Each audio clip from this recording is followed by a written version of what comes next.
Hello and welcome back to our FTC Robotics channel, in which we hope to help other rookie FTC teams with any challenges or problems they may face in any part of their process. In today's video, we will be talking about Game Manual 0. Game Manual 0 is a very important and helpful document that we suggest every team read. Now, let's move on to rookie mistakes. Hey guys, it's Om, and first we're going to talk about rookie mistakes in building. Rookie teams have a tough time getting started in their building process because they make many mistakes in the beginning, and that's okay. So our team has decided to narrow down the list to 5 common mistakes that rookies make.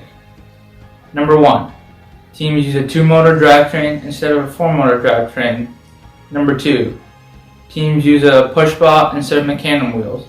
Number 3, teams use an axle instead of an intake. Number 4, teams use a spur gearbox instead of a planetary gearbox. And last but not least, number 5, teams use a single or multi-axis arm instead of linear motion. We suggest that you guys and your team to read about these topics in Game Manual 0 to get a better understanding about these terms. Hi, it's Sadan. As an FTC newcomer, building a robot is a lot of work. As you look to designing your robot, you should understand these simple principles.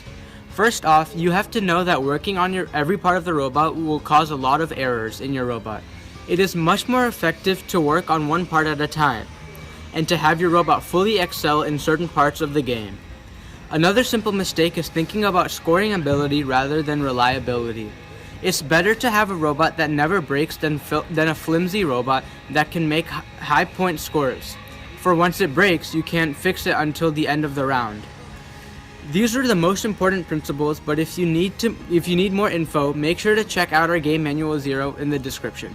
Now I'm going to talk about rookie mistakes made during the competition process.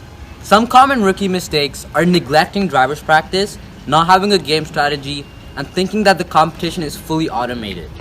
Teams should not neglect driver's practice, as it is a very important aspect of the competition. In an FTC game, over 80% of the game is driver controlled and not automated. Therefore, driver practice is very important.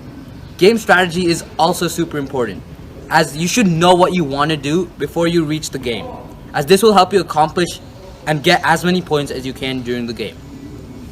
Hey guys, it's Arsh. So make sure to check out the links in the description below, and especially make sure to check out Game Manual 1 and Game Manual 0. So thanks for watching, and tune in for the next video.